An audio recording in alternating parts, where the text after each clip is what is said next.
31절입니다. 출애굽기 4장 24절부터 31절까지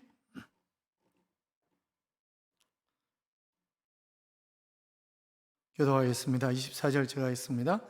모세가 길을 가다가 숙소에 있을 때 여호와께서 그를 만나사 그를 죽이려 하신지라.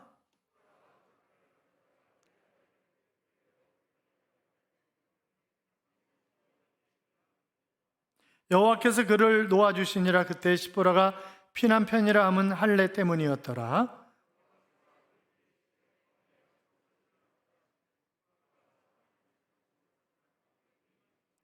모세가 여호와께서 자기에게 분부하여 보내신 모든 말씀과 여호와께서 자기에게 명령하신 모든 이적을 아론에게 알리니라. 아론이 여호와께서 모세에게 이르신 모든 말씀을 전하고 그 백성 앞에서 이적을 행하니 백성이 믿으며 여호와께서 이스라엘 자손을 찾으시고 그들의 고난을 살피셨다함을 듣고 머리 숙여 경배하였더라. 아멘. 같이 인사하겠습니다. 주의 이름으로 잘 될 것입니다. 더 잘 될 것입니다. 끝없이 잘 될 것입니다.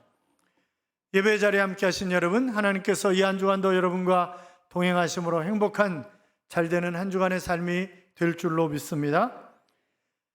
교회는 천사들이 모이는 곳은 아닙니다. 그렇잖아요? 옆에서 한번 쳐다보세요. 천사같이 보이나? 천사같이 보이세요? 아이, 거짓말하지 마요. 아마 글쎄요, 이럴 거예요. 또 교회는 하늘나라의 수속으로 들어갈 사람들만 모여있는 것도 결단코 아닙니다. 더럽고 추악한 죄를 가진 죽을 수밖에 없는 그런 죄인들이 하나님의 은혜로, 뭐로요? 하나님의 은혜로 구원받은, 또 구원받을 사람들이 모여있는 곳이 바로 교회다. 그렇게 얘기할 수 있습니다. 그래서 모인 사람들의 냄새가 다르고 하는 소리가 다 다릅니다. 그러니까 교회 안에서 여러 다양한 사람들을 만날 수 있다는 것이 복이죠. 왜냐하면 서로 배울 수 있잖아요. 교회를 가르쳐서 구원의 방주라고 얘기합니다. 여러분, 노아의 방주 보세요. 각종 짐승이 다 탔습니다. 그러니까 교회는 이런저런 사람들이 다 타고 함께 가는 구원의 방주예요. 제자 방주에도 비둘기 같은 사람들이 있습니다. 아름답게 소식을 전하는 사람들입니다. 또 양과 같은 그런 사람들도 있습니다. 그래서 겸손하게 순종하며 일하는 것입니다. 장로님들도 그렇고 교우장, 순장, 선교회장들도 그렇고 앞장서 일하는 분들이 다 그렇습니다. 우리 교회는 소리 지르는 사람이 없습니다. 자기 목소리를 내서 소리 지르고 뭐 팔로이 막 이런다든지 막 그런 사람은 아무도 없어요. 목사만 좀 성질이 그렇지. 또 제자 방주에는 소 같은 사람들도 있어요. 죽어라고 일하고 마지막에는 고기와 가죽까지 남겨놓은 그런 소같이 일하는 사람들이 있습니다. 운전으로, 주차 안내로, 교사로, 찬양대로, 찬양팀으로, 꽃꽂이로, 새가족반으로, 중보기도 팀으로, 방송실에서 뭐 교회 청소 등 이름 없이 빛 없이 일하는 사람들이 얼마나 많은지 모릅니다. 방주에 돼지 같은 사람이 있을까요, 없을까요? 우리 교회는 없는데 저쪽에는 있나 봐요. 우리 교회는 없는데 저쪽에는 있나 본데, 혹시 돼지 같은 사람이 훗날 나타나더라도 저 사람도 선택받았구나, 감사하다, 이런 마음을 우리가 가져야 되는 거죠. 그렇잖아요? 그 전에 이제 교인들이 저한테, 목사님 좀 저 양반 조사 좀 해보세요. 신천지 같아요. 꼭 아무래도. 그러니까 뭐 이런저런 얘기를, 말도 안 되는 얘기를 하고 돌아다니까 이제 그렇게 얘기를 하는 거죠. 그래서 아유, 중직자가 무슨 신천지겠어요. 저 양반은 그냥 부정적인 사고를 가진 사람이니까 늘 그렇게 얘기하는 걸 그냥 이해를 하세요. 그래도 그거 한두 번이죠. 아유, 그냥 그러려니 해요. 그 사람을 위해서 기도하라고 우리를 옆에 붙여주신 건 아니겠어요. 그냥 이렇게 생각하고 마는 거죠. 그렇잖아요. 그렇게 생각해야 되는 거죠. 또 다 의심의 눈초리로 보면요, 의심하지 않을 사람이 없어요. 다 의심하게 되는 거죠. 우리가 믿고 가는 것 아니겠습니까? 그러니까 이 사람이 진짜 신앙인이냐 아니냐, 믿음 있는 사람이냐 아니냐는 바로 내가 신앙생활을 잘 할 수 있도록 나에게 격려하고 위로하는 사람이냐, 아니면 이상한 거짓말을 끊임없이 하면서 내가 신앙생활하는 것을 허는 사람이냐, 이 사람이 교회를 세우는 사람이냐, 교회를 허는 사람이냐에 따라서 이 사람이 믿음의 사람이냐 아니냐라고 하는 것을 우리가 판단할 수 있는 거죠. 그렇잖아요. 우리가 서로에게 좋은 그런 믿음의 동지가 되어 주어야 하는 것입니다. 우리가 지난 시간까지 하나님이 애굽으로 돌아가서 이스라엘 백성을 구원하라고 하는 그런 소리에 끊임없이 변명을 늘어놓으면서 못 갑니다. 하나님 나중에 막 화를 내셨잖아요. 물론 우리의 모습 속에서도 끊임없이 하나님이 일을 맡기셨을 때 변명하고 못한다고 그러는 사람들도 많이 있습니다만, 본문에 보면 드디어 모세가 하나님께 설득을 당해서 이제 애굽으로 가는 그런 모습을 볼 수 있는데, 자, 본문 앞서 18절 보세요. 18절 좀 같이 읽어요. 모세가 그의 장인이들에게 돌아가서 그에게 이르되 내가 애굽에 있는 내 형제들에게로 돌아가서 그들이 아직 살아있는지 알아보려 하오니 나로 가게 하소서. 이들어가 모세에게 평안히 가라 하니라. 자, 모세가 장인 어른에게 작별 인사를 하는데 뭐라고 인사해요? 내 형제들이 아직 애굽에 살아있는지 확인하고 싶어서 갑니다. 이렇게 얘기하는 거예요. 좀 그렇죠? 하나님이 저에게 이스라엘 백성을 구원하라고 하셨습니다. 그래서 제가 애굽으로 갑니다. 이렇게 얘기를 해야 되는 거잖아요. 그런데 혹시나 장인이 본인 딸 때문에 가지 말라고 그러지는 않을까? 또 아직도 두려움이 남아있기 때문에 그런 대답을 했을 수도 있습니다. 제가 1988년 개척을 할 때 저희 장인 어른께서 그렇게 얘기를 하셨어요. 꼭 개척을 해야 되겠냐고. 그냥 대학에서 강의만 하면 안 되겠냐고. 그렇게 얘기를 하셨어요. 왜 그렇게 얘기하실까요? 딸 고생할까 봐. 그렇잖아요. 딸 고생할까 봐. 그건 딸을 가진 부모의 누구나 다 똑같은 마음이에요. 그렇지 않겠어요?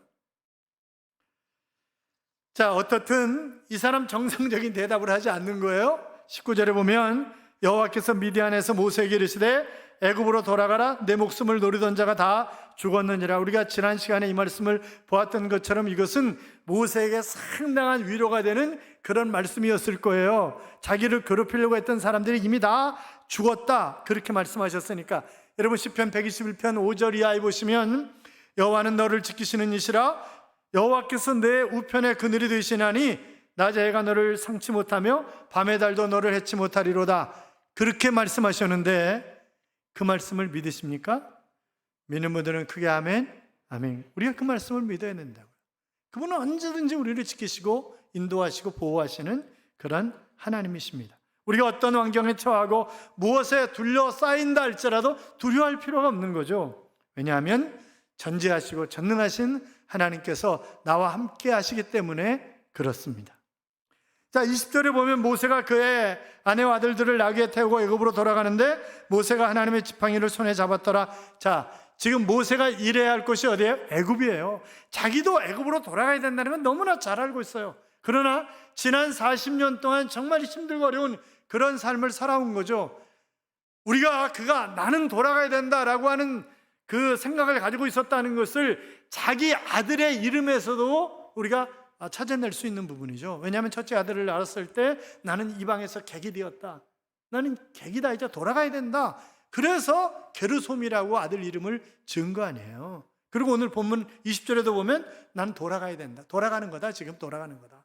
그러니까 내가 있어야 할 곳은 미디안 광야가 아니라 애굽이라는 거죠. 그런 생각을 가지고 지금까지 늘 살아온 거예요. 사랑하는 여러분, 우리가 내가 있어야 할 곳 잘 알아요. 내가 뭐를 해야 되는지 잘 알아요. 이거 하면 하나님께서 나와 함께 하시고 나에게 복을 주신다는 것 잘 알아요. 그런데 마음은 원이라도 육신이 안 따라줘. 예, 그렇잖아요. 그러니까 마음은 원인데 육신이 안 따라줘. 뭐 이것 때문에 저것 때문에. 그래서 핑계가 수없이 많은 거죠. 사랑하는 여러분, 우리는 이 땅에서 잠깐 살다 가는 것입니다. 그냥 앞서거니 뒤서거니 하면서 가는 거예요.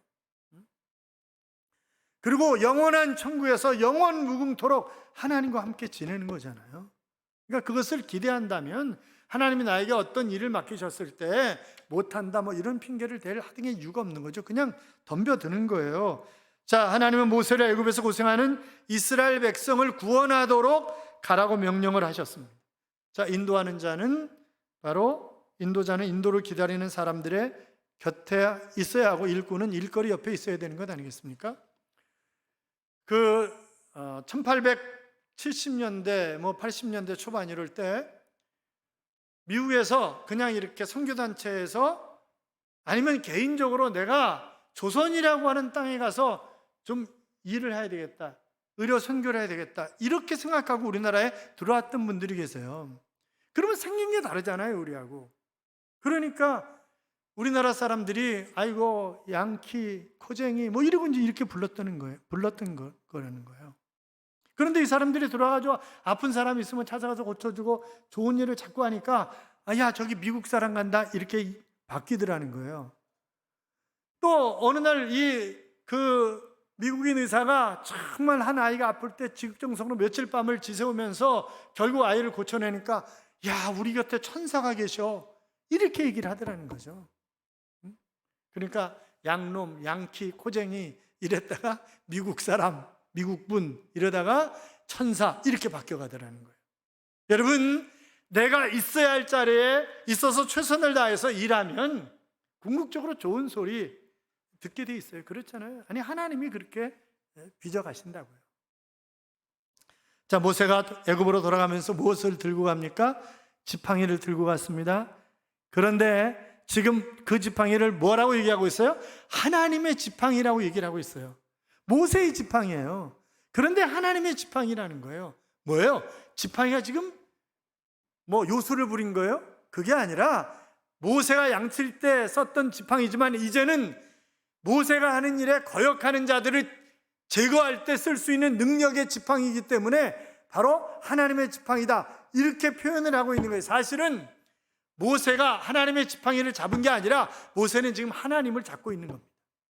아니 하나님이 그를 잡아주시는 거죠. 사실은 여러분 가지고 있는 것이 무엇입니까? 우리가 가지고 있는 것이 지팡이와 같은 형편없는 것이라 할지라도 그러나 그것을 통해서 얼마든지 하나님의 놀라운 역사는 임할 수가 있는 것입니다. 자, 우리 몸의 온도가 얼마입니까? 물론 사람마다 조금씩 차이가 나죠. 사람마다. 저는 자가격리할 때 그 구리시 보건소에서 준 온도계로 재면 36도를 안 넘어가는 거예요, 맨날. 그래서 내가 이거 왜 이러냐 이거 도대체. 그 온도가 낮으면 면역력이 약화돼요. 그래서 아니 코로나 걸린 사람들하고도 옆에 있었는데 아무렇지도 않았는데 왜 온도가 이렇게 약하지? 근데 이제 온도계가 잘못됐는지 모르겠어요. 36.5도에서 그러니까 온도가 36.5도에서 한 37도 정도가 제일 좋다는 거죠. 그러면 면역력도 굉장히 강화되어 있는 상태고 이제 그런 거라는 거예요. 그러니까 우리가 36.5도짜리의 그 난로를 몸 안에 품고 사는 거잖아요. 목욕탕 가면 사람들이 좋다. 그리고 느낄 수 있는 물의 온도가 38도에서 40도 사이랍니다. 꽃탕이라고 얘기하고 연세 드신 분들이 들어가서 시원해 좋아 그러는 것은 42도에서 44도 그 정도의 물의 온도에 들어갔을 때 이제 그렇게 얘기를 한다는 거죠. 자, 어떻든 내일은 영하 7도랍니다. 내일 영하 7도라는데 옛날에 우리가 예비군훈련 갔을 때라든지 이럴 때 소변을 그냥 이렇게 대충 길거리에서 실내할 때가 있었잖아요. 그러면 겨울에 추운 겨울에 실내를 하면 어떻게 돼요? 몸이 자기도 모르게 이렇게 떨려요. 그렇잖아요. 그러니까 내일 아침에 한번 실험을 해봐요. 그러면 진짜는 안 떨려나 실험. 그게 떨리는 게 지극히 정상인 거예요. 왜냐하면 36.5도짜리에 그 물을 담고 있었는데 이게 빠져나가니까 그러니까 그 온도를 맞추기 위해서 모든 근육이 동원돼 가지고 막 열을 내는 거예요. 그래서 이렇게 진절머리를 내는 거거든요. 그런데 아무렇지도 않아. 이런 병원 가봐야 되고요. 아무렇지도 않은 병원 가봐야 되는 거예요. 그러니까 여러분 우리가 내가 해야 하는 정상적인 그렇잖아요. 정상적인 일들이 있어요. 정상적인 것들. 그러니까 그것들을 잘 감당해야 되는 거죠. 그리고 버릴 것은 버려야 되는 거죠. 이게 아무리 좋다고 그래도 계속 내 난로인데 이러고 품고 있어봐요. 그러면 어떻게 되겠어요?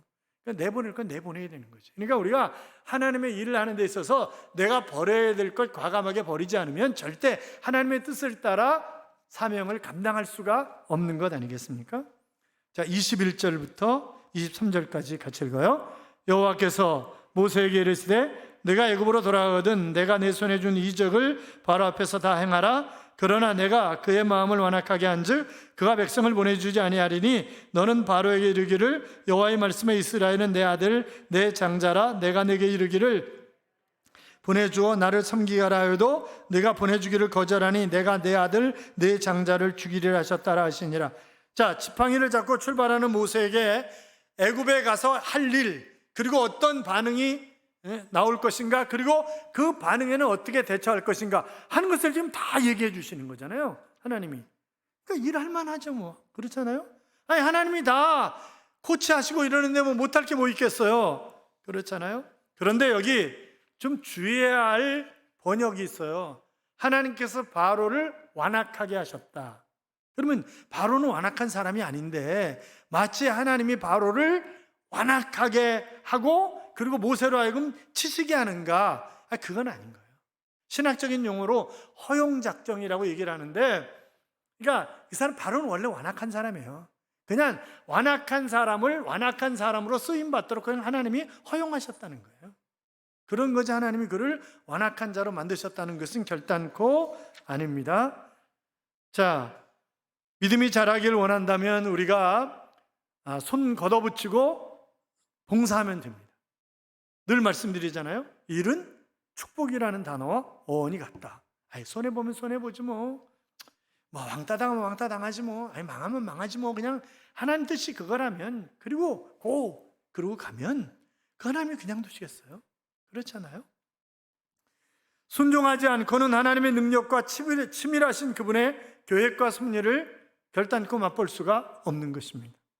순종하는 사람만이 하나님의 사랑과 능력을 확인할 수 있고 체험하는 그런 삶을 살아갈 수 있다고 한다면 사랑하는 여러분, 이왕이면 체험신앙이 되시기 바랍니다. 자, 그런데 이상한 일이 일어났어요. 우리가 지난번에 보았지만 24절 같이 읽어요. 모세가 길을 가다가 숙소에 있을 때 여호와께서 그를 만나사 그를 죽이려 하신지라. 아니, 지금 하나님이 가라 그러셨어요. 자기 가기 싫다고 그러는데 계속 끊임없이 변명하는데 가라고 설득해가지고 보내시면서 가다가 죽이려고 하신다? 이게 말이 되냐 이 말이죠, 이게. 그런데 그걸 금세 부인은 알아차린 거예요. 그래서 부인이 괜찮은 사람이었다고 그때 말씀드렸잖아요. 이 십보라가 금세 알고 자기 아들들에게 부싯돌로 할례를 행함으로 바로 모세를 죽이려 가다가 하나님이 놓아주시는 것을 우리가 볼 수 있습니다. 그러니까 보면 지금 이 모세가 할례를 행하지 않은 거예요, 아들들에게. 할례를 해야 되는데. 창세기 17장에 가면 할례가 무엇인가 쭉 나와 있어요. 그래서 우리가 창세기 17장을 할례장이다 이렇게 얘기를 하기도 하는데, 그러면 얼마나 할례가 중요한 것이길래 도대체 사명을 주시고 사명 따라 가는 사람을 죽이려고까지 하셨는가 라고 하는 것입니다. 창세기 17장 7절에 보시면 내가 내 언약을 나와 너와 내 대대 후손 사이에 세워서 영원한 언약을 삼고 너와 내 후손의 하나님이 되리라. 계속 창세기 17장에 나오는 단어가 뭐냐면 언약이라는 단어예요. 그러니까 할례는 하나님과 나 사이의 언약이라는 거예요. 그러니까 너는 내 백성이 되고 나는 내 하나님이 되리라. 그것이 할례예요. 그것이 언약이에요. 그것이 신앙 고백이에요. 지금으로 얘기하면 그것이 세례예요. 그래서 세례는 예수 그리스도와 함께 죽었다가 예수 그리스도와 함께 다시 살았다고 하는 그런 신앙 고백이 바로 세례잖아요. 자, 그러면 지금 이 창세기 17장 11절 이하에 보면 또 뭐라고 기록하고 있냐면 너희는 양피를 베어라. 이것이 나와 너희 사이의 언약의 표징이니라. 대대로 남자는 집에서 난 자나 혹 너희 자손이 아니요 이방 사람에게서 돈으로 산 자를 물어나고 난 지 8일 만에 할례를 받을 것이라. 할례를 받지 아니한 남자 곧 그 양피를 배제한 자는 백성 중에서 끊어지리라. 그가 내 언약을 배반하였습니다. 자, 그래서 아브라함이 창세기 17장 24절에 보면 99세에 할례를 받아요. 아들인 이스마엘은 13살이었습니다. 그때 할례를 받습니다. 그리고 그날 아브라함 집에 있던 모든 식솔 가운데 남자는 다 할례를 받는 것입니다. 왜요? 할례 받지 않으면 너와 나와 상관이 없다는 거예요. 백성 중에서 끊어진다는 거예요. 천국 갈 수 없다는 거예요. 하나님의 자녀가 아니라는 거예요. 그러니까 할례가 그만큼 중요한 거죠. 자, 그런데 이 할례를 모세가 아들들에게 시키지 않은 거예요. 왜 안 시켰을까요? 그냥 이방에 살면서 하나님 믿고 살았는지도 몰라요. 그렇잖아요. 뿐만이 아니라 이방 객이 되어 사는데 자기 부인한테 얘기를 했어요. 그런데 부인이 여보 아이고 지금 무슨 할례는 무슨 할례야, 하지마. 그래서 안 했을 수 있어요. 왜냐하면 모세를 죽이려고 그러니까 그게 무엇인지 금세 시보라가 알아차리고 자기 아들들을 부싯돌로 할례를 하잖아요. 그러면 이미 시보라는 알고 있었던 거예요. 그런데 그 중요한 것을 설마 여기서 미디안 광야에 살면서 그리고 안 한 거지 이게. 그러니까 결국 문제가 되었습니다. 그 뉴욕 메디컬 센터가 왜 유대인 부부들 가운데 유대인 여인들은 자궁암에 걸리지 않는가? 그것은 바로 유대인 남자들의 할례 때문이다. 이제 그렇게 그 연구 보고서를 내놨던 것을 읽은 기억이 있습니다만, 그러니까 이제 남자는 난 지 8일 만에 다 할례를 하는 거죠. 할례는 지금 우리가 포경 수술인 거죠. 그걸 다 해야 되는 거예요. 그럼 하나님이 건강 때문에 할례를 하라고 그러셨을까요? 그건 아니에요. 앞서 말씀드렸던 것처럼 하나님의 백성이라는 것을 끊임없이 자기가 확인할 수 있는 거잖아요. 난 하나님의 백성이다. 아 그래, 난 하나님의 백성이지. 뿐만이 아니라 그 할례를 통해서 마음의 할례를 받아야 된다고 하는 것을 생각하는 것입니다. 그래서 신명기 10장 16절에 보시면 그러므로 너희는 마음의 할례를 행하고 그랬고, 예레미야 4장 4절 또 9장 26절 등에도 이스라엘은 마음의 할례를, 그런 표현을 쓰고 있는 것을 우리가 볼 수 있습니다. 그러면 마음의 할례가 뭐냐 이거죠 도대체. 골로새 2장 11절 이하에 보면 또 그 안에서 너희가 손으로 하지 아니한 할례를 받았으니 곧 육적 몸을 벗는 것이요 그리스도의 할례니라. 너희가 세례로 그리스도와 함께 장사된 바 되고 또 죽은 자들 가운데서 그를 일으키신 하나님의 역사를 믿음으로 말미암아 그 안에서 함께 일으키심을 받았느니라. 자, 양피를 베어서 잘라버리는 거예요. 벗겨버리는 거예요. 그러니까 진짜 할례는 뭐라는 거예요? 마음의 할례인데 그것은 예수 그리스도께서 수술의 칼을 대시고 하나님이 내 마음에 할례를 행하시는 것, 이것이 참 할례라는 거예요. 그러면 왜 돌로 하냐 이제. 왜 돌로? 그렇잖아요. 여호수아 5장 2절 3절 이런 데 보면 부싯돌로 하라는 거예요. 부싯돌로. 응? 그러니까 차돌로 하라는 거예요. 차돌로. 아니 그때는 이미, 자 여러분, 가나안 정복 전쟁 할 때도 마찬가지고 다 마찬가지입니다. 그 이전에도 다 뭐가 있었어요? 창이 있었어요. 칼이 있었어요. 청동기 문화예요. 그런데 부싯돌로, 차돌로 얼마나 아프겠어요. 여러분 생각을 좀 해보세요. 그렇잖아요. 그러니까 돌 깨가지고 날카로운 부분으로 표피 잘라내는 거예요. 애는 아마 죽는다고 쌩 난리를 칠 거예요.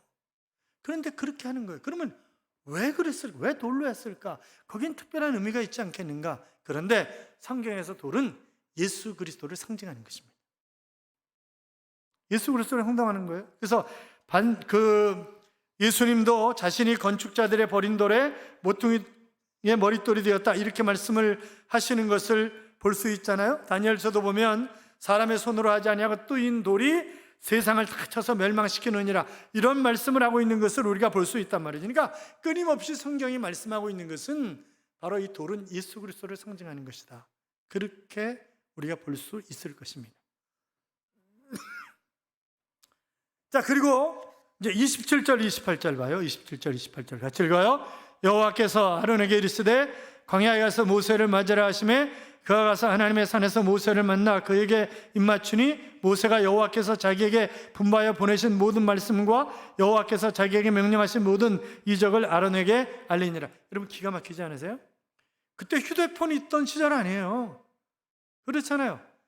지금 하나님이 미리 아론에게 모세 만나러 가라는 거예요. 모세가 이제 온다는 거니까 모세 만나러 가라고 이미 아론에게 하나님이 준비시키신 거예요. 여러분 지금 시나이 반도의 이 미디안 광야에서 올라오는 것과 이 지금 아론이 살고 있는 곳에서 오는 것과 거의 비슷하거나 이 모세가 올라오는 데가 좀 더 가까워요. 그러니까 하나님이 미리 아론에게 작업을 하셨다. 그러니까 하나님이 준비를 시키시는 거예요. 이스라엘 백성들의 심령 상태도 그렇고 하나님이 다 준비를 시키시는 것입니다. 그래서 가서 만나서 입 맞추고 중간에 지금 하나님의 산은 호렙산을 얘기하는 거예요. 호렙산에서 만났어요. 그리고 같이 애굽으로 들어가서 이스라엘 백성들에게 바로 하나님이 이렇게 그러면서 이적을 보이고 그랬더니 이스라엘 백성들이 하나님께 경배하였더라. 이렇게 기록하고 있단 말이죠. 그러니까 다시 한번 말씀드리지만 하나님이 나에게 어떤 일을 시키시면 못할 거 없다. 왜? 그 일을 할 수밖에 없도록, 그 일이 되어질 수밖에 없도록 하나님이 미리 작업을 하신다. 그렇잖아요. 미리 작업하시는 거예요, 하나님이. 그러니까 내가 걱정하거나 이건 내 힘으로 어떻게 그렇게 얘기할 필요가 없다. 그러니까 보세요. 미디안에서 얼마나 모세가 핑계를 많이 댔어요. 아니, 하나님 내가 가서 일하면 내가 어떻게 믿냐, 하나님 별의별 소리 다 했잖아요. 그런데 백성들이 다 그러냐고 이러면서 받아들이고 있잖아요, 지금. 하나님 다 작업을 하신 거예요. 하나님의 일은 하나님이 하십니다. 그렇잖아요. 하나님의 일은 하나님이 하세요. 다만 나를 도구로 사용하기를 원하시는 것뿐입니다. 난 내드리면 되는 거예요, 도구로. 사랑하는 성도 여러분, 하나님이 쓰시기를 원하시면 핑계대지 맙시다. 준비하신 하나님이십니다. 십자가를 지고 주님을 따르면 영광을 보게 될 것입니다. 우리가 정말 열심을 불태워 하나님 앞에 쓰임받는, 그것이 가정이든 직장이든 어느 교회든 어느 곳이든 하나님이 주신 일터예요. 그것을 최선을 다해서 일하는 거예요. 또 하나님 앞에 영광을 돌려 하나님 앞에 이익을 남긴 자로 우뚝 서시기를 주님의 이름으로 축원합니다. 지금 연말이 되면 목사는요, 연말이 없었으면 좋겠어요. 왜냐하면 늘 임명해야 할 사람들을 임명을 해야 되고 그런데 지금은 이제 벌써 2년 동안 코로나 때문에 교인들이 거의 3분의 1 정도밖에, 그러니까 전체 등록 교인의 3, 4분의 1밖에 안 나오는 거잖아요, 지금 이게. 그런 상황이라. 그러니까 교구장, 선교회장들을 바꾸기가 쉽지 않은 거예요. 다른 사람들이 들어가서 누가 누군지를 잘 모르는데 이걸 어떻게 감당하는가. 그래가지고 아직까지 발표를 못하고 있었던 거예요. 무슨 얘기인지 아시죠? 계속 하라는 얘기예요. 교회학교 부장들도 그렇고 어떻게 할 수가 없어요. 하나님이 일을 하면 남편들도 가족들도 하나님이, 그러니까 내가 하나님 일하면 하나님이 내 일 해주실 줄로 믿습니다. 그렇잖아요. 그러니까 내가 열심히 하나님 일 하는 거예요. 그럼 그 하나님이 남편도 잘 되게 하실 것이고 자녀들도 길을 열어주실 것이고, 그러니까 신앙의 선배들 봐요. 이름도 잊어버렸네. 그 평양 산정교회 유장로님도 마찬가지잖아요. 제가 그 딸 유종순 권사를 미국에서 만났을 때 손녀지. 그러니까 자기는 자기들이 똑똑해서, 남편 이영옥 박사는 의사 7명을 두고 병원을 하는 병원장이에요. 자기는 자기들이 똑똑해서 쓰임받는 줄 알았다는 거예요. 그런데 할아버지가 충성하고 헌신한 그것 때문에 우리를 봐주는 건지 이제야 깨달았다고. 그러면서 저한테 족보 다 보내주고 그랬어요. 기가 막히게 하나님 그 자손들을 정말 잘되게, 서울대학교 총장, 또 이한빈 부총리가 사위고, 누가병원 원장, 뉴욕 메디컬 센터 주임, 할 거 없이 하여튼 이 9 자녀가 어떻게 그 후손들 손주들까지 얼마나 잘 되는지 몰라. 하나님 그렇게 봐주시는 게 길을 여시는 거예요. 아름답게 쓰임받아 신앙의 명문 가문 이루어 가시기를 주님의 이름으로 축원합니다. 주 너를 지키리. 조성은 씨의 곡이 있는데, 너 근심 걱정 말아라. 주 너를 지키리. 주 날개 밑에 거하라. 주 너를 지키리. 어려워 낙심될 때에 주 너를 지키리. 위험한 일을 당할 때 주 너를 지키리. 지켜주시리. 너 쓸 것 미리 하시고 주 너를 지키리. 구하는 것을 주시며 주 너를 지키리. 어려운 시험 당해도 주 너를 지키리. 구주의 편에 거하라. 주 너를 지키리. 지켜주시리. 저가 나를 사랑한즉 내가 저를 건지리라. 저가 내 이름을 한즉 내가 저를 높이리라.